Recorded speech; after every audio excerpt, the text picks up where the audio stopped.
And so this one publisher looked at me and she said, nobody's going to want to read this kind of book by somebody that nobody knows. So from pharmaceutical sales to Yes. New York Times bestseller, that is such an awesome victory story. I love the encouragement in your book as moms and dads. It's a roadmap for us to help navigate the difficult paths with our kids. You know, we want to wrap our kids in bubble wrap and we don't want anything to ever happen to them. But I think what God is looking at is like, I can't raise a warrior who's never faced a battle. So God had to forge something in you somewhere else because it wasn't going to come from your home life. Oh, that is so good. The way that it's made her faith stronger, the way that it's taught her empathy and kindness that she wouldn't have. It's like, no, God, I trust you are always writing the better story. I really hope you like it. What's up, everybody? Welcome to another episode of the Matthew West Podcast. I'm your host, Matthew West, and as always, I really hope you like it. Thank you for joining me today. Welcome to the Story House. This is going to be a great conversation. I can't wait for you to join me. But first, if you are enjoying the podcast and maybe you're watching it on the official YouTube page, be sure to smash the like button. Leave us a comment, a review, and share the podcast episodes that are speaking to you to somebody else. Help us get the word out about the Matthew West Podcast, all right? So thanks for the support. Hey, today my guest is a best-selling, New York Times best-selling author, by the way. And her latest book is called Here Be Dragons, and I think you're going to love this conversation. It definitely speaks to me. My wife actually told me about this author because she was so moved by this book, and so if Emily approves it, then it is podcast approved as well. So let's go to the Story House. We're going to hear a powerful story about healing from Melanie Shankle. What is your daily life like? Are you writing every day? No. I don't know how you are as like a songwriter and a musician, but here is the way I work, Matthew. I finish a book and that book comes out. And what I say right now is I'll never write another book. That was it. I hope everybody enjoyed it. I'm done. You announce your retirement after each manuscript gets turned in? Yeah, I do. And this is my 7th book. So every time I'm like, this is it. So I hope y'all enjoyed it. God bless, Godspeed. Okay, why do you think like that? Because it's an exhausting process, or do you feel like, oh, surely there's nothing new to write about? Or because I can tell you my own version of that same thought cycle with my songwriting, but I'm curious what leads you to the announcing of retirement each time. I think both. I think mentally and emotionally, I'm worn out. I always say that when I'm in the midst of writing a book, I think it makes me socially weird because I live inside my own head so much. And so I feel like it makes me not normal.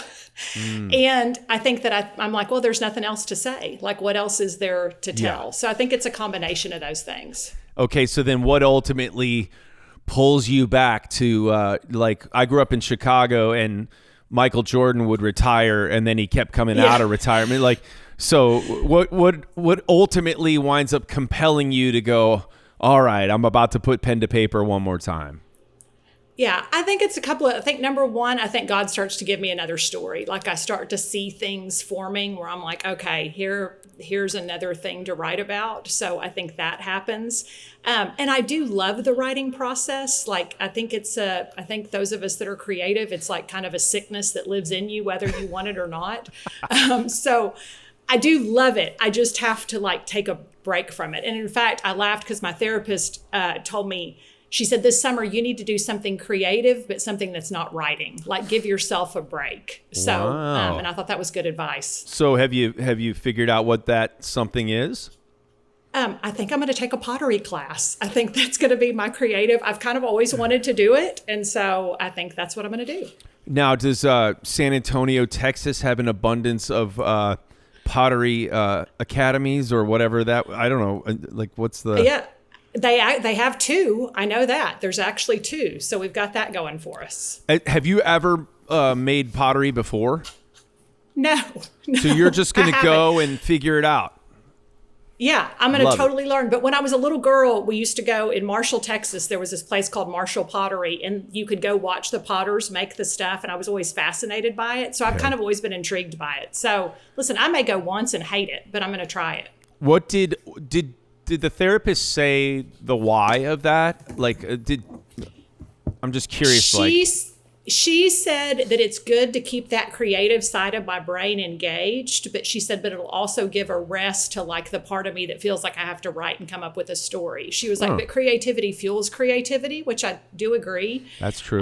So she's like, you need to stay creative, but maybe in a different format than what your normal creative path is. That's so I don't know, good. we're going to give it a try. So pretty soon, Pottery by Melanie will be available for sale online. It really will. Come get your misshapen vases and... Well, I mean, pottery is such a biblical hobby, it seems like. Right? Aren't we clay in the hands of the potter? I mean, that's it. That's so Christian of you to pick that as your... That's really why I chose it. So in my next book, there'll be a lot of imagery of the potter and the clay and 100%. imperfect vessels and all of that. Yes, absolutely. The San Antonio, Texas is where you live now, right? It is, yeah. And I love San Antonio, Texas. I've been there several times. We need to meet. We need to meet next time I play in San Antonio. You have to come to a show because 100%. I love San Antonio, Texas. Do you love it? I love it. I've been here for 30 years now. So I kind of moved here after college graduation. I grew up in Houston area. So when I moved here, I was like, I'm not staying here. This is a lame town. I got to get out of here. But I met my husband. And he's a lifelong San Antonio person. And what you find is people from San Antonio do not leave San Antonio. Really? Like they stay. They love it. Okay. And now I love it. It's a great town to be married and raise kids in. It seems like it. But it was a really boring town as a single 20-something. Well, I could see that. But you got a Six Flags. Yeah. You got that going for you. We do. And a SeaWorld. And a SeaWorld. And Max Lucado's church is where I will typically... Oak Hills Church in San Antonio. I've visited there several times, but I just like the city. I like the food. I like any city that has a Pappasito's. It kind of has it just like goes up a notch in terms of my favorite cities. But that's Texas, We do have a lot of good, But like, listen, if you come, you ought to bring Emily, and we could go find we could show you real Mexican food too. See, we could take you to the things that are off the beaten path. Was Pappasito's was that kind of were you rolling your eyes internally when I said that, going, oh, he's a tourist. He gets the chain restaurant. No, I'm not going to judge. No, Pappasito's is good. I mean, it's good. It's Tex-Mex. It's good. It's the gold standard for a reason. But I'm just saying there are more authentic places to go. I'm kind of a Mexican food snob. I'll take you up on that. Years ago, I don't think it's good anymore, but years ago there was a place that stayed open 24 hours downtown San Antonio, and you could be eating tacos at 2 a.m. and there would be a mariachi band going around playing, and they have a bakery there. Mi Tierra, maybe? Is that what it's called? Mi Tierra. Yeah, Mi Tierra. It's classic. Yeah, is it still there? That's a San Antonio Institute. Oh yeah, it'll be there forever. It'll be there when Jesus returns. It'll be there forever. Because I remember early in my career, I played my first show in San Antonio, and a guy from my record label came to visit me, and it was 2 a.m. We went and ate tacos at this place, and I was like, this is the greatest thing ever. But have you, skipping around, but you were talking about the pottery. Yeah. Have you read The Artist's, I was going to say The Artist's Way by I think it's Julie Cameron. Have you read that book? No. Oh, it's awesome. Okay. Well, you're already a best-selling author. You don't need to read books about creative writing, but no, I do. Well, it's a book that I return to all the time because it's creative writing exercises that get you into other creative rhythms, and that's what made me think about it when you're talking about your therapist recommending something that's creative but outside the norm.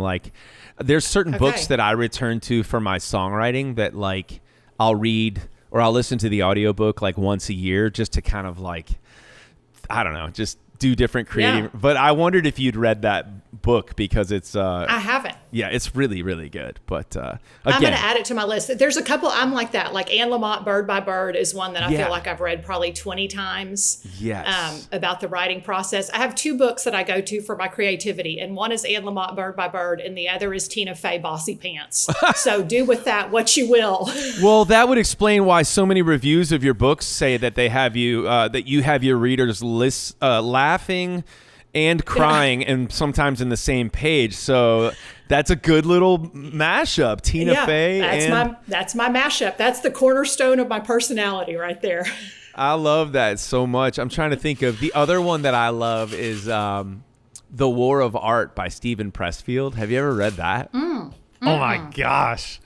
Okay, I'm making notes. It's so good. You should listen to the audiobook. It's kind of corny because they have this Braveheart music playing in the background sometimes, but Okay. it's this guy, Stephen Pressfield wrote the screenplay for a movie called The Legend of Bagger Vance, but he's like written different movies and stuff. But he wrote this book that's like a massive bestseller, but he talks about, the resistance that keeps you from going and creating art. And it's really, I don't know, it's pretty fascinating to me. So, so that's interesting because for me, when I'm writing a song, Melanie, I will often start with the mental battle of like, it's all been said before. It's all been done before. Yeah. But then the ultimate thing that makes me pick up the pen again is just like, yes, but not the way you're going to say it. And not, nobody's got the vantage point that you've got. Every vantage point, which is what makes all of our stories unique. Yeah. So I'm glad to know I'm not the only creative that announces their retirement after each song or each book. That's it. It'll never get better than this. This is it. The end. I am excited to talk to you about your book, your latest book. Obviously, you've written 7 books. Isn't that right? Yeah, 7 books. And can you tell me, I want to talk about Here Be Dragons first or later, but tell me about the first book you wrote and like that experience of like getting it published. Did you write a whole book from start to finish and then pitch it to publishers? Like, I'm always just curious of how an author that, has the types of accomplishments that you have and getting on a bestseller list, there's always an origin story that, that I think can inspire other people. Yeah. So I started, it's kind of interesting because I was way back in 2005, Matthew, I was in pharmaceutical sales and that was my job. That's what I did. And we had a daughter in Caroline. She's our only child, but she was about to turn 3. And so late one night in July of 2005, I thought, I'm going to start a blog. I've always loved to write. It's always been a creative outlet for me. I'm going to start a blog. I named it Big Mama because that's what my daughter was calling me at the time. And I thought it was funny. So I was like, I'll call it Big Mama. I didn't know it was going to stick with me all these years later. But I just started writing. Like stories about our life and about our day. And that's what I did. And I just watched it start to get this readership. I forwarded it out to a couple of friends and just said, hey, I'm just kind of doing this thing. And then they started sending it on to friends. And before I knew it, it's funny because I look back and I remember there was a day where I would look at my stats and I was like, 500 people read my blog this morning. And I thought, well, I mean, I am famous, this is 500 people is incredible. Yeah. But I had, actually Lisa TerKeurst reached out to me probably a couple of years into it and said, I do this writing conference. It's called Proverbs 31. I had never heard of Proverbs 31 at that time. And she said, would you like to come and teach a class on blogging and tell people how to start a blog? Because this was the early 2000s. And so I was like, sure. And so I went and she said, and there's going to be literary agents there. You ought to bring a book proposal. So I didn't know what I was doing. I Googled how to do a book proposal. And I mean, I brought it like it was a school report. I went to Office Max. I got my little clear cover.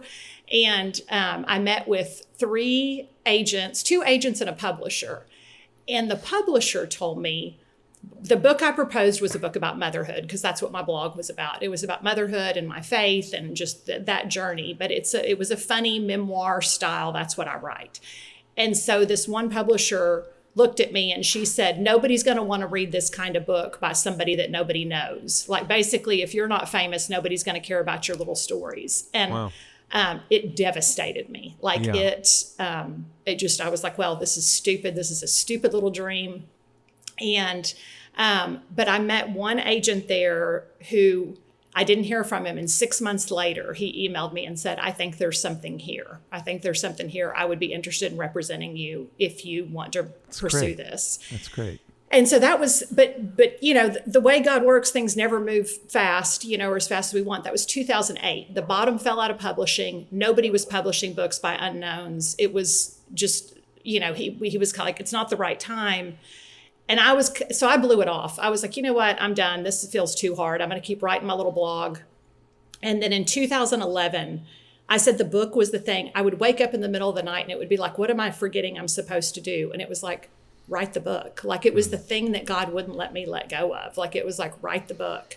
And so I emailed this agent back. I was like, I think I'm ready. And so that was 2011 and we pitched it. And it's funny because we pitched it the day before my 40th birthday. And he said, just be prepared that publishing world is cruel. And we got, I think, 7 offers from publishers. Once we sent out the proposal. And so I wrote Sparkly Green Earrings. It's a memoir of motherhood. So it kind of journals my decision to get pregnant up till Caroline was 8 years old. And it came out and it hit the New York Times bestseller list the first week it was out. So just, you know, incredible. Guys, my friends at Simply Earth have started a company that makes it easy to create your own candles, soaps, and more, even for beginners like me. With the Simply Earth recipe box, you can make your own DIY natural products. Emphasis on the word natural, meaning good for you. And yes, I hope to show you some of me making some of these products myself soon. Why try it? Each box delivers pure natural ingredients and simple recipe cards right to your door. So start making natural DIY products while listening to the Matthew S. podcast, of course, each week. Now, they tell me they have over 6,000 5-star reviews, and each month brings a new theme to explore. Plus, check this out. This company, Simply Earth, donates 13% of their profits to help end human trafficking. How amazing is that? So do your part to help end human trafficking and sign up for Simply Earth. Are you ready to get started? Go to simplyearth.com and use code WEST to get a free car diffuser with your subscription. Don't wait. These guys are awesome. You're going to love it. Join the Simply Earth community today. Help end human trafficking. Go to simplyearth.com to get started. So from pharmaceutical sales to New York Times bestseller, I love that. I love to me, that's just like, there's no limit to what God can do when we finally obey what we know the calling is that he's put on our hearts. That is such an awesome victory story. And I love that everybody's got dream crushers in their life that are the voice of well, you can't, I remember, I have a picture of somebody critiquing my first songs and just being like, you don't want none of this, kid, da da da da. And I just remember, but I was always the type of personality that was like, go ahead and tell me I can't do it. I'd love for you to build a ceiling over my head and watch. I always had that sort of to a fault. I'll have that personality of oh yeah, let me show you. But we have those, everybody's got the voice of those dream crushers. And yet then you have one champion who says, no, I see something in you. And then you pursue. I love that. That is such a great story. Do you continue on with the blog? Forgive my ignorance, but a guy like me might not initially gravitate towards a blog called Big Mama. Not really your target demographic. Well, and if I was subscribing, it would be kind of a weird, I think. And in all fairness, if you just Google it, some weird stuff comes up. So, I continued with the blog. I really wrote, and it's kind of like, for you with songwriting and in your career, I mean, what is people are like, oh, overnight you got this thing. And I'm like, no, I wrote free on a blog every single day, Monday through Friday, for 10 years before a book ever really came out. I mean, it was a long journey. Yeah. But I quit writing on the blog. I still have it. It's still out there. But I quit writing on it every day in about 2015, 2016. Because it was a couple of things. Number one, everything had kind of moved to Instagram and people had kind of quit reading blogs. Yeah. And number two, my daughter got to an age where she was a teenager. So all of a sudden, where it had been so much about cute stories about her and all of that, they get to the high school years and you're like, well, these are no longer my stories to tell. Yeah. Yeah. That's amazing. A few years ago, I wrote a song for a young female artist called Mean Girls. And, started reading about your book, and I was talking with my wife, Emily, about your book, Here Be Dragons.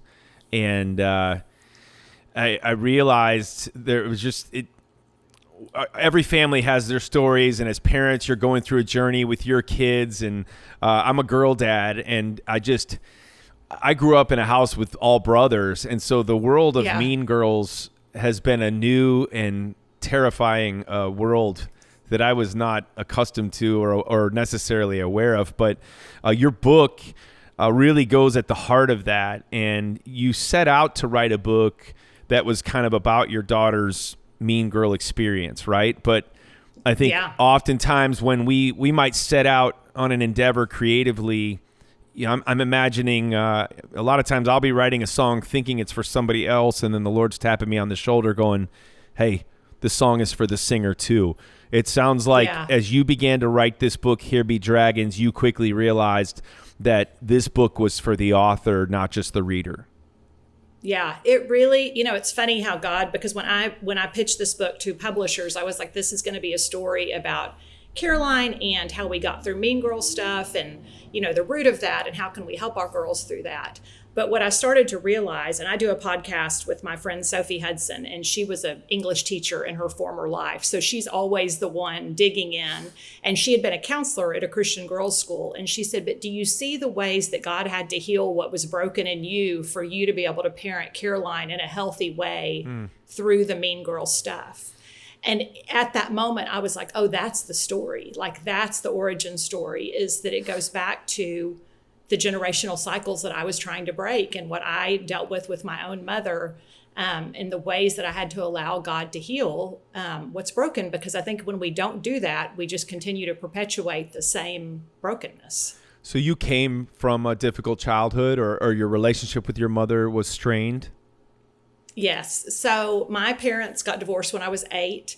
My mom, now I realize, I say I was right. I'm a kid of the 70s. So in the 70s and 80s, nobody was talking about mental illness. Nobody was talking about bipolar disorder. Nobody was talking about those things. So it wasn't a familiar concept and nobody talked about it. And so, but now I look and go, my mom was all those things. And so what that created in my childhood was a lot of chaos, a lot of tearing me down, a lot of viewing me as her competition.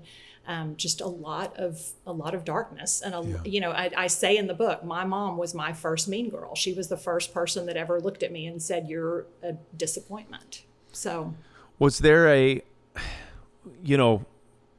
when it started to dawn on you that there were some things you needed to dive in about your own childhood experience and your relationship with your mom, like knowing that whatever you write is going to be read by so many people, it could be reasonable and understandable for any writer or creative to,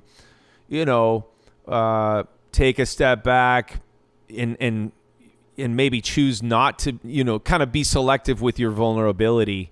Was that a process for you? Like, as this book started to evolve beyond just your daughter's experience with Mean Girls, what did that make you want to announce your retirement before finishing this book as well? Pretty much. I mean, it was kind of one of those when I started to realize, and I think it's funny because when you go all the way back to my first book, Sparkly Green Earrings, I always thought for me, so much of the beauty and the grace of motherhood is getting to be the mother that I didn't get to have. And so even writing that book, I was like, this is part of the story that I wish I could tell. But I knew I couldn't at that point because what I said is this book that I eventually was going to write someday about my relationship with my mom, I used to say the title was going to be Now That Everybody Is Dead. That's when you can write that book. Please write that. Please still write that. Yeah. That's good. Yeah. Now that if you want to write that song, feel free. Now That Everybody Has Died. But I always knew that I would tell this story. What I didn't know is when I, brought this proposal to my publishers, what happened was, and I mean, I guess it's a spoiler alert, but it's my real story, is that my mom ended up passing away about 2 months after we signed the contract to that book. And the timing of it was so unexpected and so incredible that I just knew this is only God that is giving me this story to write this time, because now I'm free to write it. Because just the way it all came together. And, kind of when I realized it, I had that moment of, I put my head between my knees and hyperventilated, because I was like, am I ready to tell this story? Because I knew it was going to be hard to tell. Yeah. Melanie, did you ever see a healing of the relationship with your mom before she passed away? Or was there any, redemption this side of heaven in that specific relationship? Yeah, it was funny because my mom and I ended up, and I tell all of this in the book, but my mom and I ended up being estranged. We didn't speak for 14 years. I just had to make the decision that she was not a healthy presence in my life. It was toxic. There was no mending of fences. There was no way to come together. And so for 14 years, we didn't speak. So I knew that she was dying. And I did have the chance to go see her, and I really prayed about it before, because, and what I kept telling God was, I have peace. Like, I'm fine. I don't need to go see her. I've made my peace with this. I don't have bitterness. I don't have resentment. I don't have unforgiveness. I don't need to go. And what I felt like God kept saying to me was, this really isn't about your peace. This is about bringing her peace. And so I thought, okay, I can do that. And so I did, and went to go see her. And I will say it was one of the most grace-filled, holy moments of my life. I felt like the Holy Spirit was in the room. I felt like God gave us a moment of just healing and feeling seen. And so, we did have that moment. But what I will say, it's funny because I've had so many people ask me, like, how do you make the decision to walk away from a relationship with your parent? And I think it's a really difficult decision to make. Like, say that in a sort of, how could you do that? Judgmental almost? Yeah. I think especially in Christian circles, I think people are so like, but honor your father and mother. That's the one commandment that God's like, if you honor your father and mother, it'll go well with you for the rest of your life. So there's a promise tied to that. But I believed that where God led me was the best way I could honor my mother was to walk away from that relationship, because all it was doing was perpetuating these cycles of bitterness and anger and all of those things. And so I think we wouldn't have been able to have the moment we had 14 years later if we had stayed in the midst of that relationship. In a way, I think walking away allowed me to honor her in a way that I wouldn't have been able to had I tried to stay in that relationship. What does it look like to find healing when the relationship or situation that caused the wound itself never really heals? Even though you chose, at the end of her life, you got to go and be there, but obviously you would much rather have had your mom be in a healthier place and restore the 14 years that were lost. What does it mean to you, and how have you experienced like God's healing in your life, even when the relationship never found, a healing place? Yeah. I think for me, and I believe this to be so true, is when God says, like, he'll always give you beauty for ashes. That's what he promises to do.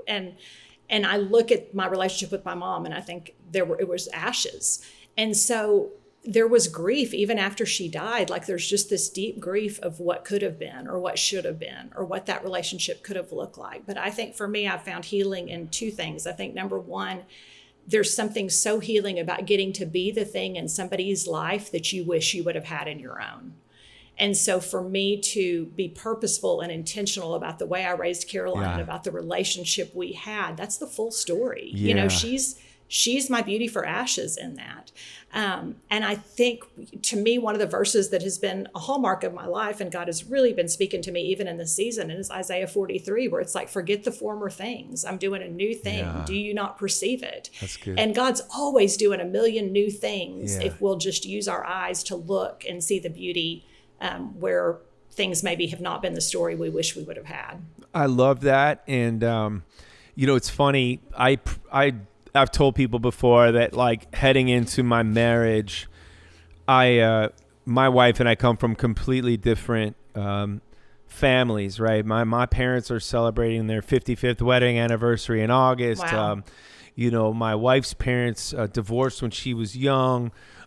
She's had, a very challenging relationships and things like that. And I wouldn't ever share anything that she hasn't already shared as part of her testimony. But I arrogantly entered into our marriage thinking, you know what, the Lord is going to use me to show Emily what a strong Christian family, and I don't know that I would have verbalized it that way, but I think I was carrying a little bit of, and it was well-intended arrogance, but it was just but I got to tell you, at every turn, and I love to brag on my wife so much because at every turn, she showed me what true determination and a relentless pursuit of a healthy marriage and just a non-negotiable, as for me and my house, we will serve the Lord. And literally the determination from her standpoint to rewrite the story and to be the mom that she didn't have has been this level of fierce determination that has inspired me day after day, month after month, and year after year. And that in itself being part of the healing that God does is such a powerful truth. What you said, I have seen in our own home, and I can attest to that. And I think that's a great encouragement for anybody listening to this, that hey, maybe that relationship in your life has not found its healing, but God's going to restore, redeem, and heal in his own way and do work in your life. You know what I mean? It's that choice we always talk about forgiveness and, how you can't control the other half of that forgiveness equation. It's such a powerful lesson that you're already sharing here today about your own experience. Let's talk about your daughter a little bit then. Do you have to have an agreement with your kid when you're like, hey, I'm going to write this book?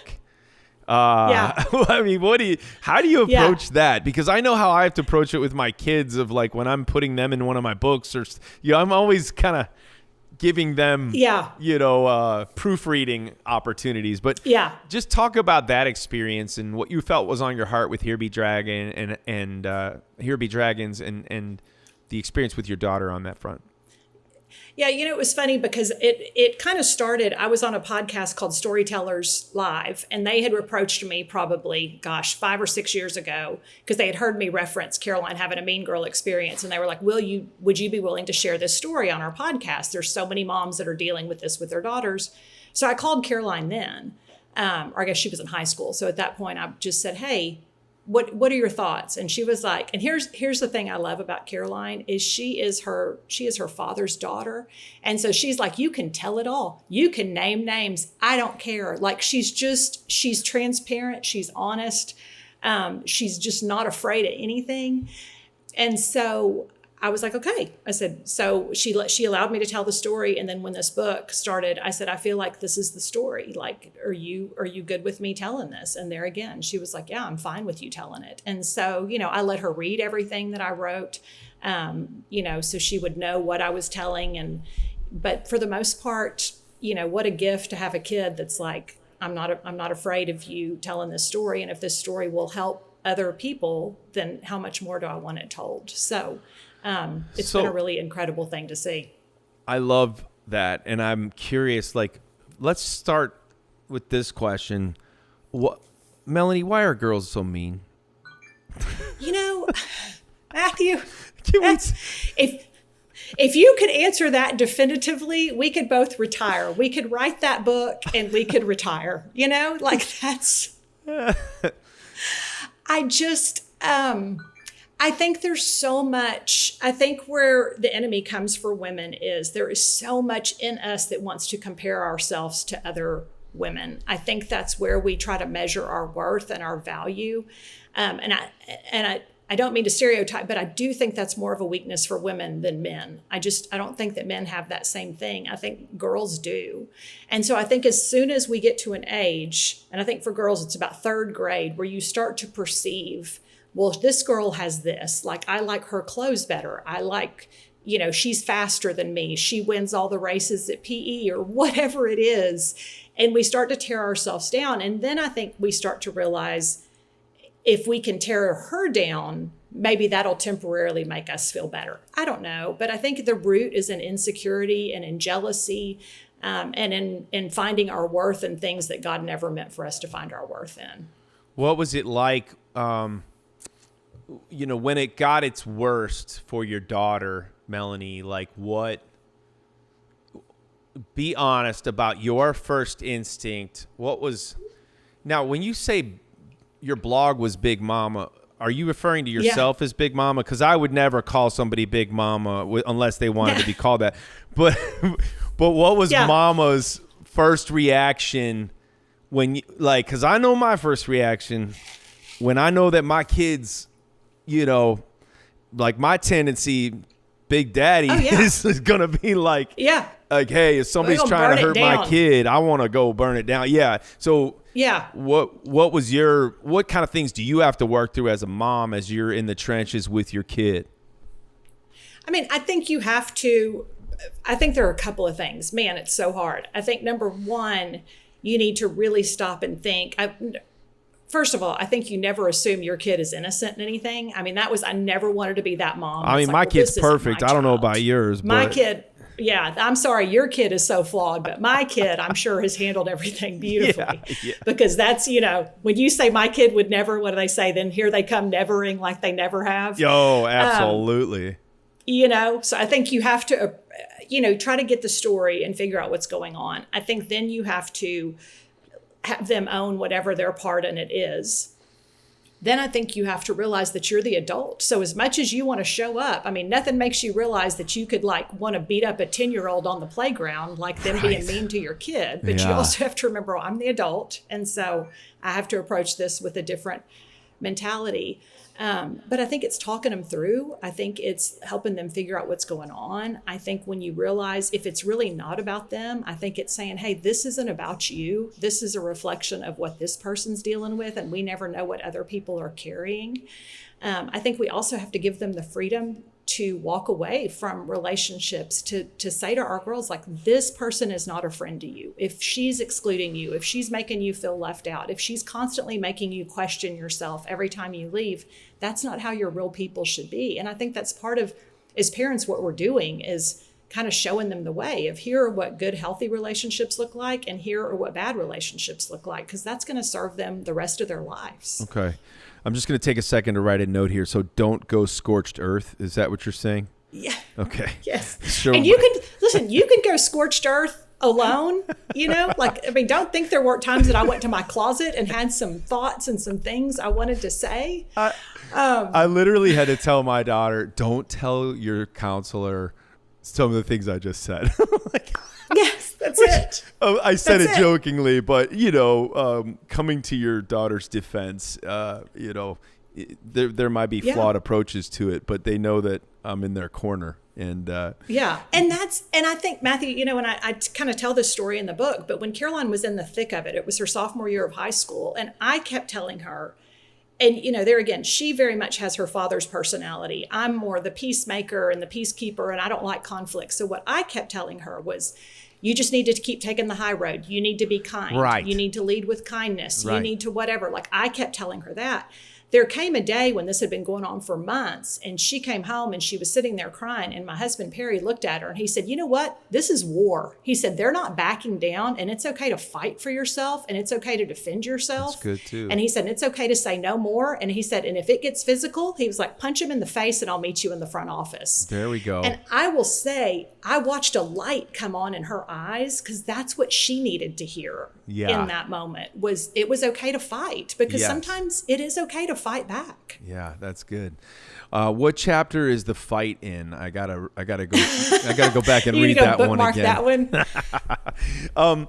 So in the book, obviously you just referenced the scripture about God bringing beauty from ashes, and of course, I had a counselor remind me, listen, you think it's your job to write your kid's story for them, but it's not. It's your job to walk with them through the story that God is writing. And so, we're all there's not a single one of us that doesn't look at the struggles and the obstacles that we faced in life as as ultimately things that shaped our character and helped us to become who we are. It's the hatred that we experience that teaches us to be kind, and so on and so forth, right? But it's still so hard to watch a chapter of your kid's story be written and you feel helpless to step in and fix it. You write in the book about how you've seen this experience turn your daughter into the woman of God who she's becoming. But talk a little bit about that, and just, I know that's hard to see it in the moment. And, you know, I know there's one of the reasons I was excited to have you on the show, obviously because of an incredible book.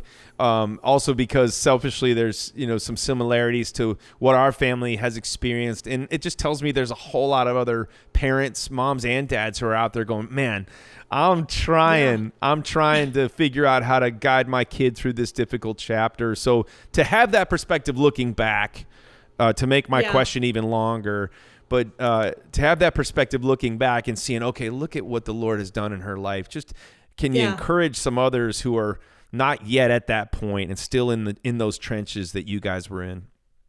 Yeah, to me, it's so interesting because I think we want to raise, you know, we want to wrap our kids in bubble wrap, and we don't want anything to ever happen to them. And we want to, you know, keep them in this little cocoon. But I think what God is looking at is like, I can't raise a warrior who's never faced a battle. Like you can't do it.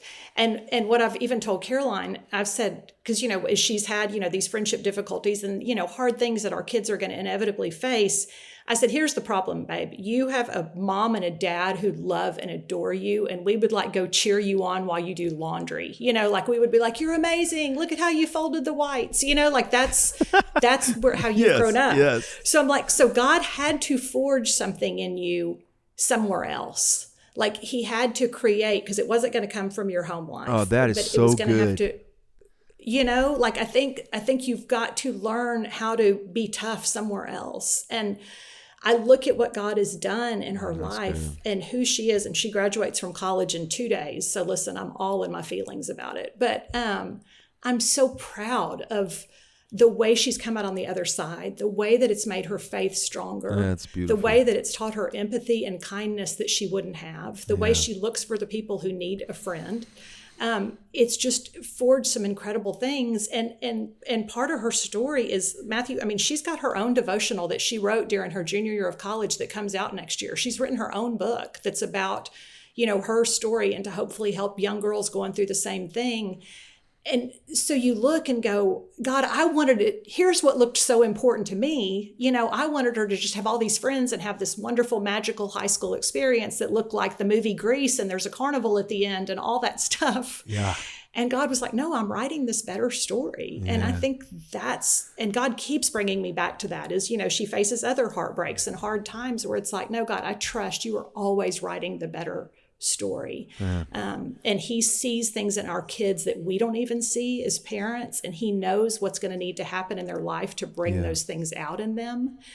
And the worst thing we can do is protect them out of the testimony God is trying to build in them. And it's so hard because, man, do we want to. No, I mean, everything you just said, that speaks so loudly. And it speaks loudly to me as a parent, everything except for the illustration of celebrating your kids doing laundry, because I don't think I've ever seen my kids. You are a better parent than I am, because I don't think I've ever seen my daughter fold a white at all. But so you need to write another book about that. That was after college. That was after she went off to college. That did not happen in high school. Lastly, which by the way, I need to get your daughter connected. One of my dear friends is that we actually manage, a recording artist named Ann Wilson, and she has this network that we've built called Hey Girl Nation that is that sends out devotionals weekly, and it's just this awesome, like, kind of growing ministry, like just speaking positive messages to young females. So I got to figure out, we'll need to connect your daughter and get her plugged in and figure out how Hey Girl Nation can shine a light on what your daughter's writing as well. That was just something I wanted to throw out there while we're in the middle of it. That'd be amazing. But what would you say, lastly, just to kind of bring it full circle, we talked about your story and your daughter's story, and obviously a big heartbeat of this book was the importance of healing in your own life to better prepare you and equip you to navigate the path for the kids that the Lord has put in your life. So let's talk about, the easiest path is sweeping the wounds under the rug, and it's like I always think about it like you can never heal if you never deal, right? Like if I was an evangelist, that would be what I would be preaching with a handkerchief, But that's good. So just what would your encouragement be to somebody out there who's been in survival mode, and maybe wasn't their fault? They grew up with a difficult, dysfunctional, maybe even abusive situation, and they've been in survival mode longer than they even realize. But God has a plan, not for us to walk wounded in this life. Our ultimate healing will come, but in the meantime, He promises us a powerful healing for the wounds, emotional or otherwise, in our lives now. Why is it important not to keep sweeping it under the rug, but to really bring those wounds to the healer now? To me, the most important thing that we can do, and it's when you heal, and there's even a chapter in my book called like Healing Beneath the Surface, because I think our tendency is we want to put a Band-Aid on something. We want to put a Band-Aid. And I think if we come from a broken, dysfunctional family, but if we get married and we have our own kids, we're like, well, look, I've broken this cycle. But it's like, have you really broken the cycle? Like, are there still behaviors that you're repeating? Or is there still things that you're living with? Are there still voices in your head that are the negative voices that you grew up with? And I think God wants to heal you from all of that. Like, I think He's not interested in just the surface healing. I think He's looking at the heart. And even, I laugh, but writing this book for me, I started it thinking I'm fully healed. And this book sent me to therapy for the first time in my adult life. Because as I really started to process the story, I was like, oh, there are still some hurts and some wounds here that I haven't let God fully heal. And there's something so powerful about walking into the fullness of what He created us to be. And so it's like, don't be afraid, because it's, I tell the story in the book. I go to this esthetician because I'm in my 50s for my face. And like, sometimes we do this stuff to my face where like in the moment, I'm like, well, this is horrific. Like what you've just done to my face with these needles and whatever. But 2 weeks later, I'm like, oh, my skin looks better. It was worth it. And it's like, sometimes you have to do more than just put a Band-Aid on something to really heal. It's like letting a bone heal that's been broken and it just tries to heal by itself. And it's like, no, that wasn't the right way. Like you can make it fully functional if you'll do the deep down healing. And so if you feel like God is doing that in your life, or there are wounds you're still carrying, God did not mean for us to walk around with those. And so if you're feeling brave, I would say ask Him to show you those places, and then ask Him to start healing you in those places. And I believe He'll be faithful to do it. I love it. I had a counselor tell me one time, like he was talking about this term. I think he said it was the flight to health.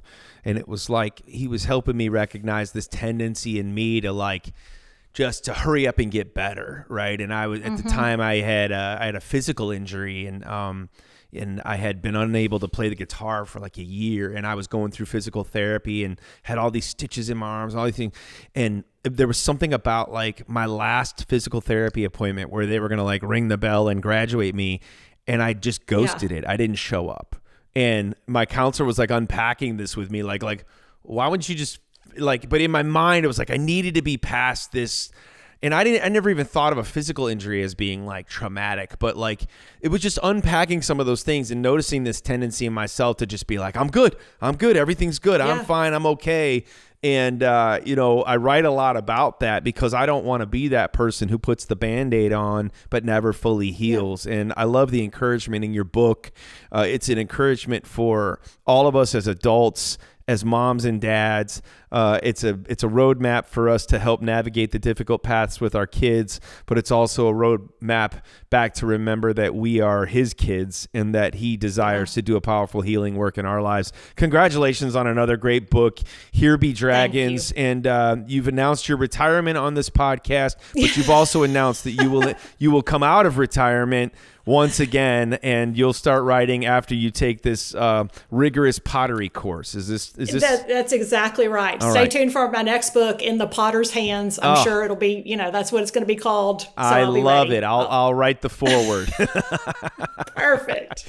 Hey, thank you for joining me today, and my wife thanks you for your book as well. So keep up the great work. Thank you. Thanks for having me.